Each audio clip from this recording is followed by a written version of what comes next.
I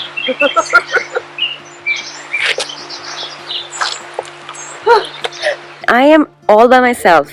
Not a soul, no Wi-Fi, nobody speaks English, even if there is anybody. Dude, I'm leaving.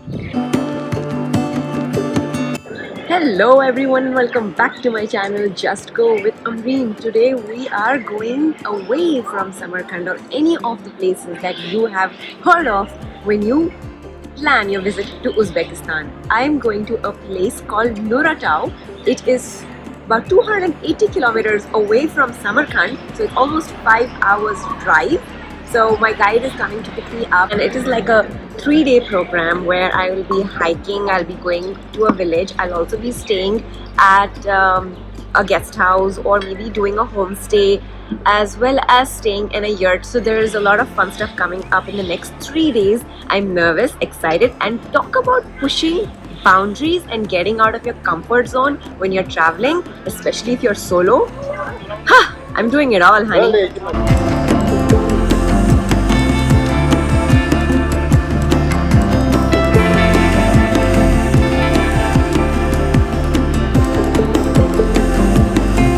So after a few hours of drive, we stopped at a local Uzbek place to have some lunch, and their favorite traditional cuisine, and it's widely available all over Uzbekistan, is plov. Actually, it's not just Uzbekistan but all of Central Asia, and it's basically a very popular dish, either pilaf or palov, however you may want to call it.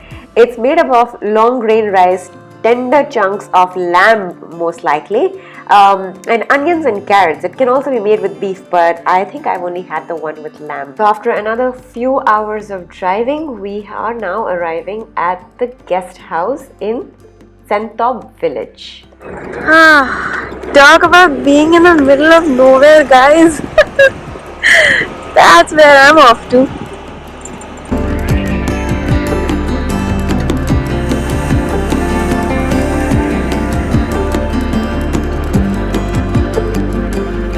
I'm staying at the guide's house, by the way. Those are the views that you can see from my room. The guide has a guest house basically.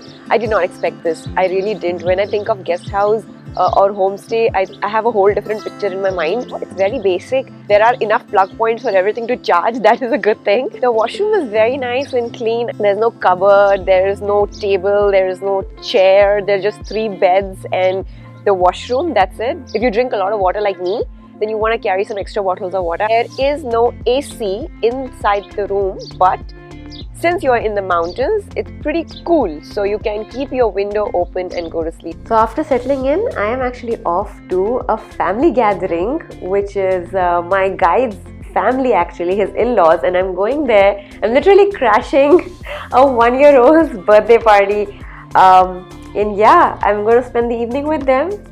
Nobody speaks a word of English, but I guess this is going to be a fun evening. Wait and watch.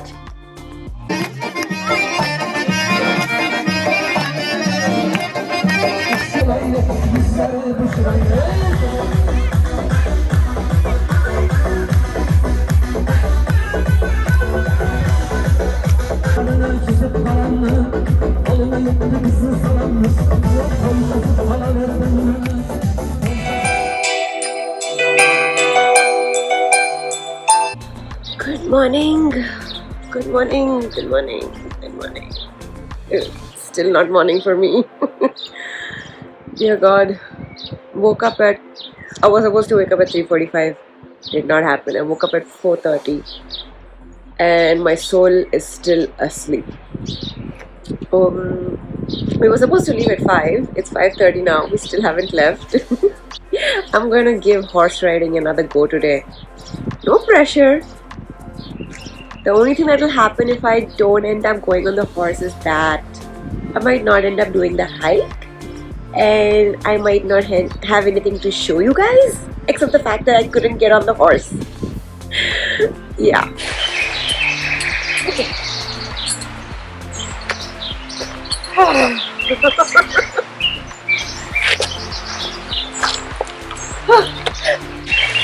Can somebody sit with me? I'm doing it. I don't know how long I can do it, but I'm doing it.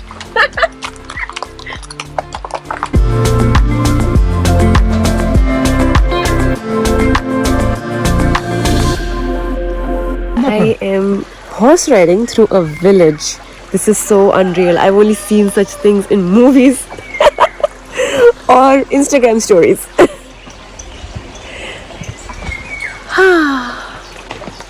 I wish you could experience this like with me, like literally.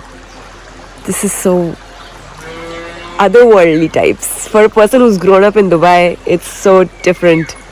So we are hiking in the Noratau mountains right now. All that I'm surrounded by. It's basically a nature reserve. I'm walking around in that. The journey to wherever it is I'm going is amazing. I don't care where we go or don't go, reach, don't reach, see, don't see. I am loving the journey. It is so peaceful, beautiful.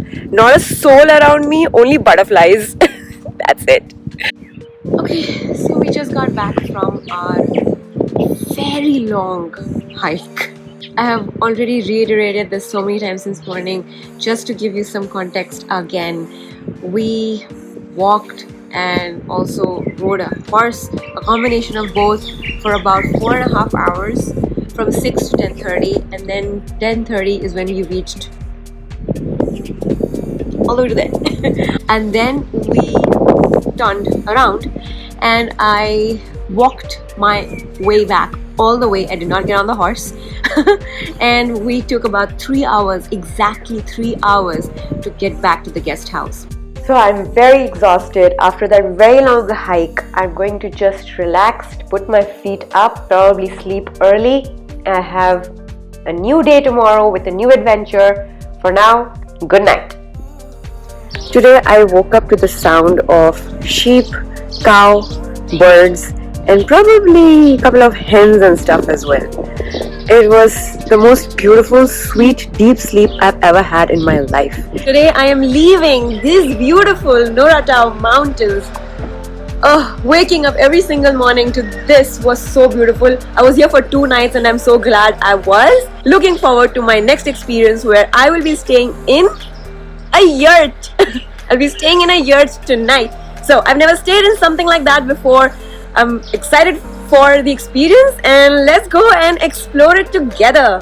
But before we reach the yurts and while we leave this place, let me give you a very important piece of information that you will need to know if you are coming to the countryside of Uzbekistan. A very, very important piece of information I have to share, and you have to keep this in mind if you're coming here and you're doing this off-beaten path or whatever. Point I'm trying to make is that you need a local SIM card, because only that will work when you come to these mountains in these local villages and things like that. Your international SIM, if you have roaming on it, will not work. Okay? Thankfully, the guest house has Wi-Fi. But once I leave the guest house, like right now I'm standing outside the guest house and there is no data, there is no Wi-Fi, you will be disconnected from the world. If that works for you, fabulous. But I am also working and that does not work for me. You have to buy a local SIM card and then maybe hotspot it or whatever. But that's the only way you will have any working data outside the guest house.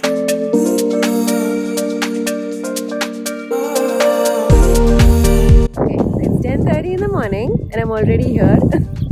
I'm trying to figure out if they have Wi-Fi or not. There is not a soul here, not another tourist, traveler, nothing.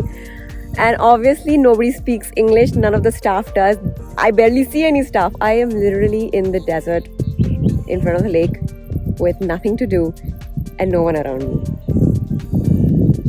First things first, let me give you a quick tour of the inside of how the yurt looks. In case any of you guys are planning to stay in a yurt, this is how it looks. You will have to share it with 3 other travelers, and the toilets and amenities are sharing, by the way. So, a lot has happened between 10:30 a.m. and 12 p.m., which is right now. You see that right behind me? Lovely woman walking right past it.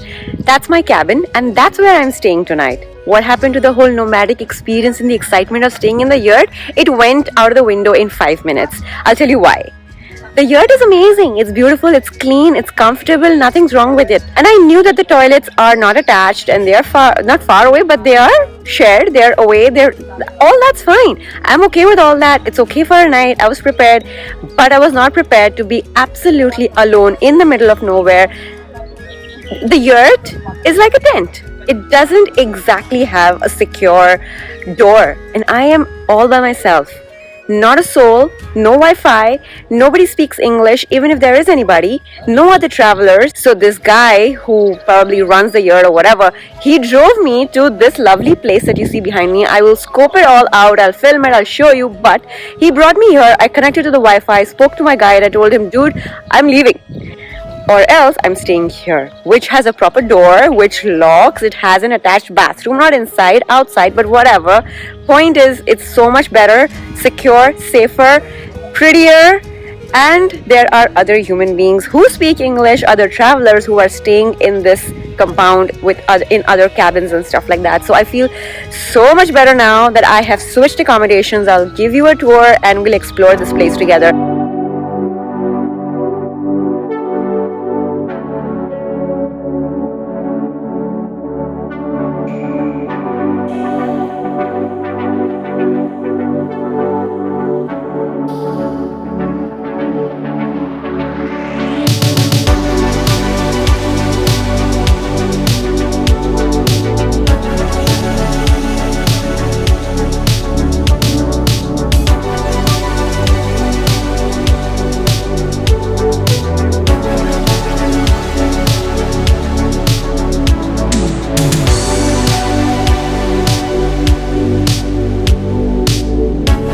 There is a speedboat right here, which I think I will get on it later today. I'm just still trying to get over from the whole switching of accommodations, and there is a beach down there where I will probably go for a swim a little later. There are very few people who actually come to this hidden gem. Please, if you are coming to Uzbekistan, don't just stick to the cities. Do try to come and explore the countryside. You're gonna love it.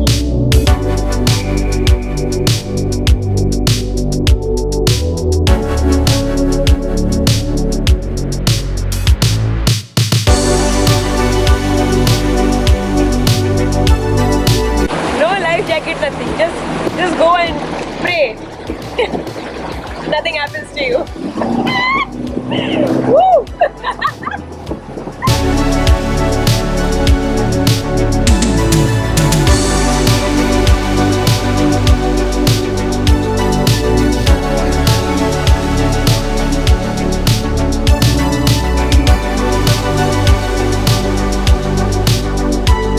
It's super windy today, the water is great. I'm going for a quick swim and then I am pushing off from this place. I hope you guys like this vlog. If you did, you know what to do. Give me a big fat thumbs up. Don't forget to subscribe to my channel. Hit that bell icon so you don't miss any of my upcoming adventures. I will see you guys next week. Until then, take care guys. Bye. Cheers. Don't leave me. Don't leave me. Are you sure I have to do this? Can't I just walk? You want to do what? Just like I said in my previous what else, but I would want get out. Bees everywhere.